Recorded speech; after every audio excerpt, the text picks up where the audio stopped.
बिस्मिल्लाहिर्रहमानिर्रहीम। प्यारे भाई और बहनों, अस्सलाम वालेकुम वरहमतुल्लाहि वबरकातुहू। उम्मीद है कि आप सब खैरियत से होंगे। मैं हूं आपका मेज़बान हकीम शहबाज हुसैन नवान और आप इस वक्त देख रहे हैं Hakeem Shahbaz herbal TV on YouTube. प्यारे भाई और बहनों, कुछ दिनों से मुसलसल सफ़र में हूँ, मसरूफियात बहुत ज़्यादा हैं। कल मेरा लाहौर बाटी चौक में क्लिनिक था। वहाँ जब मैं तकरीबन कोई 5 बजे फारग हुआ मरीज़ों से, काफ़ी मरीज़ों का रश रहा, तो मरीजों से फारग होने के बाद लाहौर के 2 बुजुर्ग तबीब मिलने के लिए आए।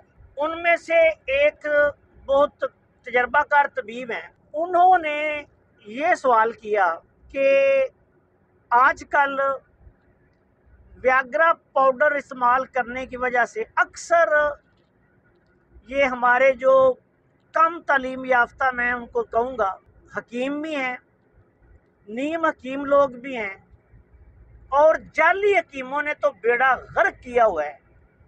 ये अपनी अद्वियात में व्याग्रा पाउडर, जो मुख्तलिफ नामों से ये एक साल्ट होता है, बल्कि मैंने तो सुना है कि ये आजकल 2-3 किस्म का मार्केट में दस्तयाब है, तो ये अपनी अद्वियात में डाल डाल कर जब ये लोगों को खिलाते रहते हैं तो फिर लोगों का बेड़ा गर्क हो जाता है।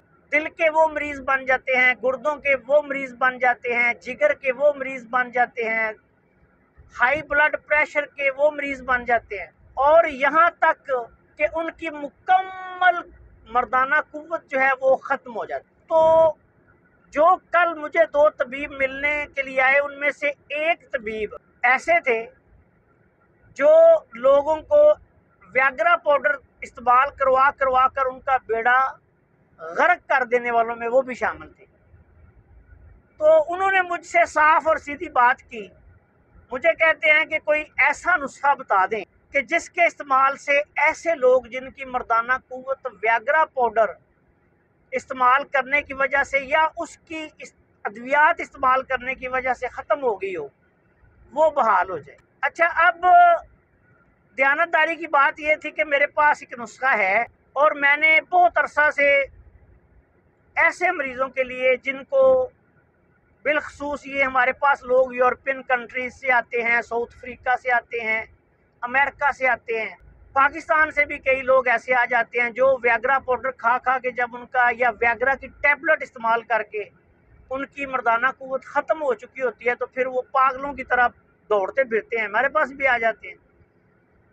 तो ऐसे मरीज़ों के लिए एक नुस्खा था मेरे पास, वो मैं बनाता भी रहा हूँ और अभी भी ज़रूरत पड़े तो इंशाल्लाह उसको बना लेता हूँ। मेरे लिए अल्लाह के फजल से कोई मसला नहीं, मैंने बचपन में वो नुस्खा सीखा था। मैंने कल उनको पूरी दयानतदारी के साथ वो नुस्खा बयान कर दिया। अब जब उन्होंने नुस्खा सुना तो परेशान हो गए, कहने लगे इस पे तो बड़ी मेहनत होगी। मैंने कहा जी, नुस्खा ये है, अगर अल्लाह को मंजूर हो तो जिन लोगों ने व्याग्रा इस्तेमाल कर करके अपना बेड़ा गर्क कर लिया होता है, उन पे भी ये दवाई काम कर जाती है। तरीका भी मैंने उनको बता दिया। तो मैंने सोचा कि चलें, आज ये बहुत बड़ा मसला है इस दौर का, तो आप सब लोगों की खिदमत में भी जो मेरे चैनल को देखते हैं, ये नुस्खा जो है वो बयान कर देता हूँ। हर मरीज को मैं ये नुस्खा नहीं देता, ये बात याद रखें, मैं पहले बता रहा हूँ। बहुत कम सूरतों में जब ऐसे लोग आते हैं तो फिर उनको इस्तेमाल करवा दिया जाता है। अब आते हैं नुस्खा की तरफ। ये नुस्खा मैंने ज़माने तालिब इल्मी में अपने एक बहुत काबिल उस्ताद थे, उनसे सीखा था और ये आपको शायद जो मैं तरकीब बयान करूँगा ये तिब की दुनिया की किसी किताब में भी आपको नहीं मिलेगी। ये सदरी राज था, सीना बसीना मुझ तक पहुँचा, मैं आज ये आपके साथ शेयर कर रहा हूँ। इस नुस्खे की तैयारी का तरीका ये है कि सबसे पहले आपने आला क्वालिटी की 5 तोला शिंगरफ की एक डली लेनी है। आला क्वालिटी से मुराद वो शिंगरफ लेनी है जिसमें पारे की मिकदार ज्यादा होती है। काठी शिंगरफ नहीं लेनी। जब आप लाहौर में या कहीं बड़ी मार्केट में जाएं तो आपको वो बता देते हैं, बाद शिंगरफें ऐसी होती हैं कि बिल्कुल उसमें थोड़ा पारा होता है, बाज़ शिंगरफ की किस्म ऐसी होती है उसमें पारा बहुत अच्छा होता है। तो बहुत अच्छे पारे वाली 5 तोला की आपने एक ठोस डली ले लेनी है। 5 तोला शिंगरफ की डली ले लें। 4 किलो आपने बुलावे लेने हैं, साफ सुथरे बुलावे लेने हैं, मरियल बुलावे नहीं लेने, अच्छे बुलावे लेने हैं। अब इसकी तरकीबें तैयारी ये है, ये नुस्खा बहुत एहतियात से बनेगा। बुलावा जो है उसका अगर धुआं इंसान को लग जाए बदन पे सोज डाल देता है। बुलावे का तेल अगर हाथों पे लग जाए तो जलन और सोजन कर देता है। बल्कि बुलावा जब कूटा जाता है और अगर उसको कूटने के दौरान एहतियात ना की जाए तो बुलावा फिर भी अपना असर दिखाता है और कूटने वाले के जिस्म पे सोजश, खारिश, एलर्जी हो जाती है। तो ऐसी सूरत में मैं तमाम तर रमूज़ो नुकात आज इस वीडियो में बयान कर दूंगा। बड़ी ध्यानदारी से ये नुस्खा मैंने शेयर करना है। अच्छा, आपने बुलावा लेके सबसे पहले क्या करना है कि बुलावे को साफ कर लें कि उसमें कोई बाज़ औक़ात पत्थर वगैरह भी होते हैं, कुछ और चीज़ें होती हैं, लेकिन एहतियात ये करनी है। सबसे पहले आपने जब आपने बुलावे को तैयार करना है तो सबसे पहले हाथों पे दस्ताने चढ़ाने हैं। दस्ताने चढ़ाने के बाद अपने सर पे मोटरसाइकिल वाला हेलमेट डाल लेना है। मोटरसाइकिल वाला जो मोटरसाइकिल चलाते हुए हेलमेट यूज करते हैं वो डाल लेना है ताकि आपकी आंखों में कोई उसका जर्रा ना चला जाए जब आपने इसको कूटना है। उसके बाद क्या करना है कि जिस तरह आपने देखा होगा कि बर्फ के गोले बनाने के लिए कुछ लोग ये गाड़ी के टायरों की ट्यूबें इस्तेमाल करते हैं, इसी तरह कोई ट्यूब ले लें और उसमें बुलावे आधा किलो से थोड़े से ज्यादा डाल लें। मसलन आधा किलो अगर आपने एक नुकता जो है ना आधा किलो की एक आग होगी तो आपने क्या करना है कि बुलावे को ट्यूब में डाल के उसकी कुटाई करें किसी हथौड़ी वगैरह से, उसके ऊपर चोटें लगाएं। बुलावा जो है वो ट्यूब के अंदर कुटा जाएगा। दूसरी सूरत ये होती है कि अगर किसी को ट्यूब नहीं मिलती तो ये जो प्लास्टिक के तोड़े आते हैं जिनमें आटा, खाद्य वगैरह और इस तरह की चीज़ें आती हैं मार्केट में, वो आप ले लें। वो लेने के बाद उसको 2 तह या 3 तह डब कर लें उसकी, और उसके दरमियान रखकर इसी तरह आपने इसको बुलावे को कूटना है। कूटने के बाद आधा किलो बुलावा जो है ना वो आपने एक आंच में लेना है। ये रोजाना भी आप कूट सकते हैं या ऐसा करें कि एक ही दिन में कूट कर रख लें और इसके आधा आधा किलो के पैकेट बना लें। बड़ी एहतियात के साथ आपने इसको रखना है या किसी बड़े डब्बे में डाल दें और उसमें से फिर आधा किलो रोज इस्तेमाल कर लिया करें। अब इसकी तैयारी का तरीका क्या है? तैयारी का तरीका ये है कि आपने एक लोहे की कढ़ाई लेनी है, उसके नीचे आधे बुलावे डाल देने हैं। उसके बाद कढ़ाई में जब आपने आधे बुलावे डाल दिए, दरमियान में शिंगरफ की डली रखनी है।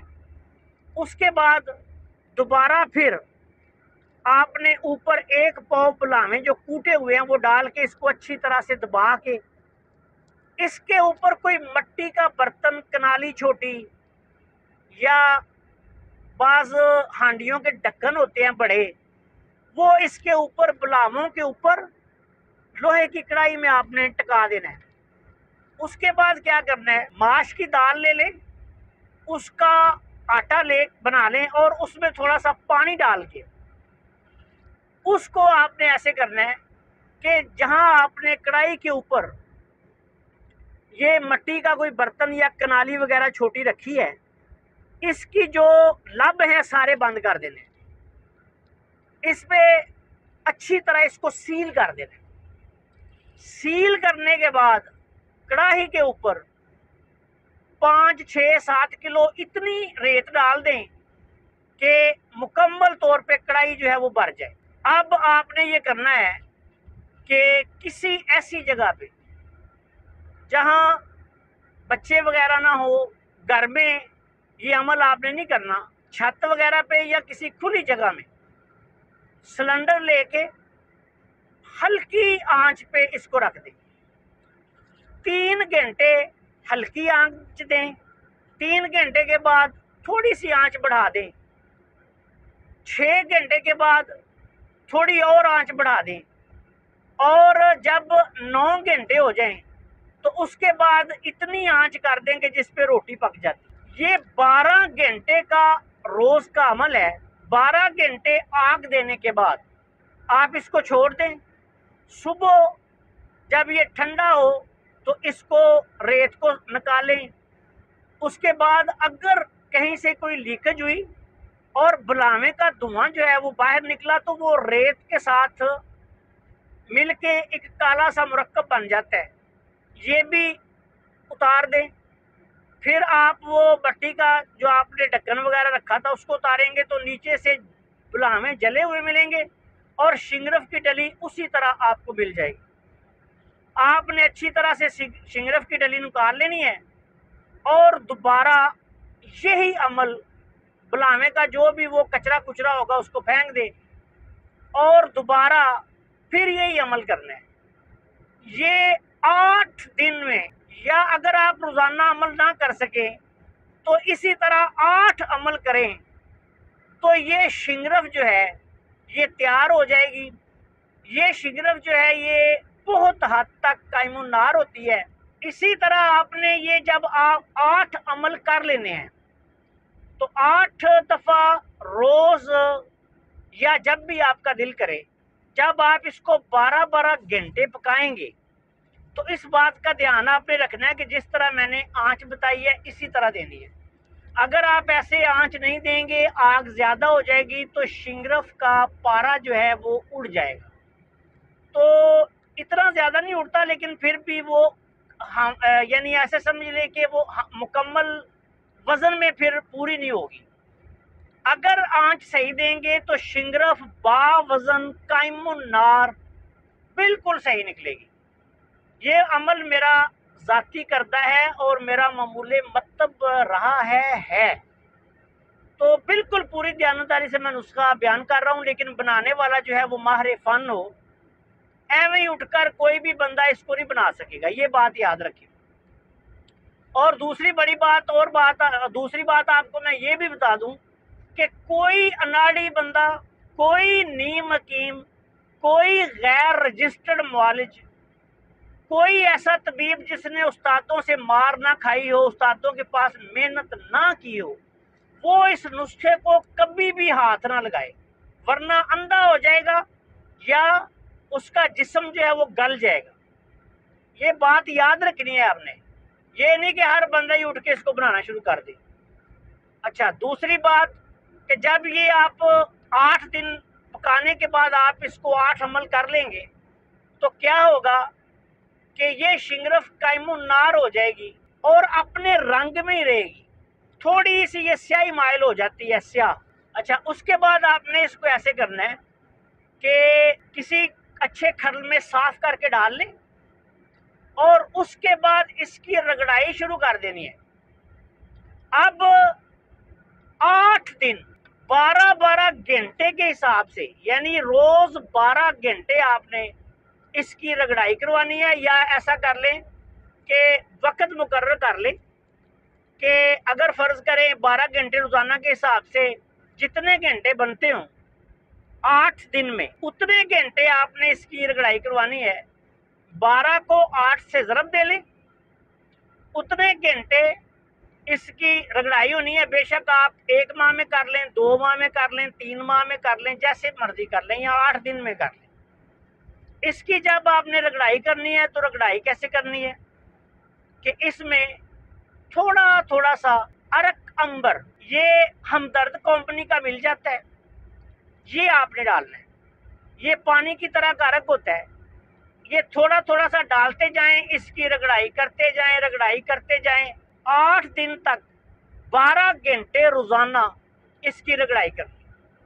जब इसकी रगड़ाई हो जाए तो उसके बाद आप इसको महफूज रख करके, खुशक करके किसी अच्छी जगह पे महफूज कर लें। अब जब ये शिंगरफ आपकी तैयार हो जाए, ये जब आप इस शिंगरफ को 8 दिन में 12 घंटे रोजाना के हिसाब से खर्ल करेंगे तो ये 96 घंटे इसकी रगड़ाई होती है। ये 96 घंटे आप 1 माह में पूरा कर लें, 2 माह में पूरा कर लें, 8 दिन में पूरे कर लें, 15 दिन में कर लें, ये आपका मसला है। 96 घंटे की रगड़ाई के बाद अरक अंबर के साथ, अरक अंबर हमदर्द की कंपनी का लेना है। अरक अंबर के साथ आप 96 घंटे तक इसको खर्ल करने के बाद खुशक करके डबिया में डालें, महफूज रखें।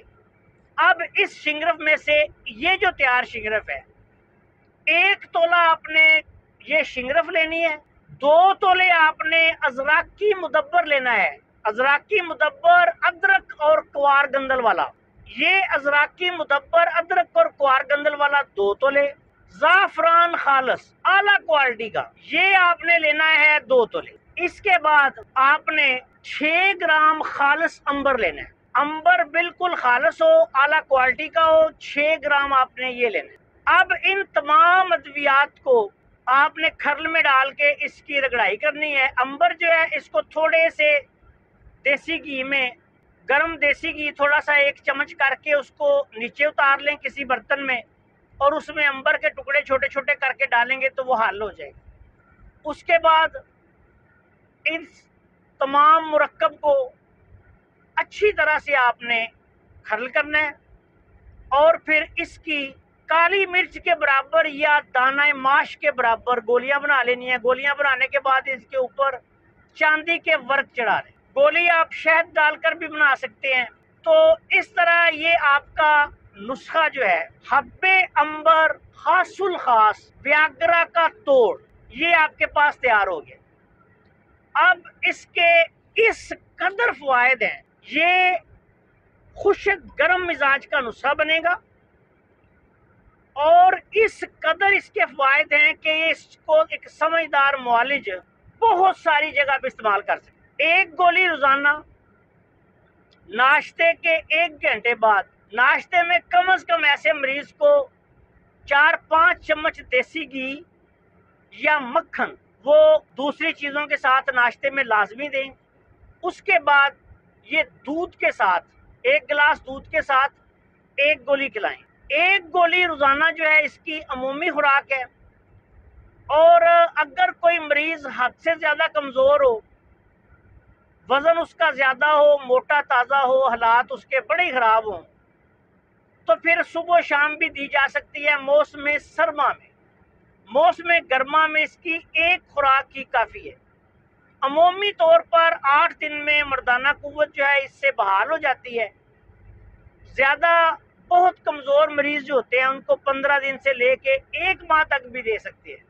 मैं इसको इस्तेमाल करता रहा हूँ, कर रहा हूँ। बहुत कम सूरतों में जब किसी मरीज को जेन्युइन जरूरत हो तो फिर ये नुस्खा देता हूँ, वैसे मैं हर मरीज को नहीं देता।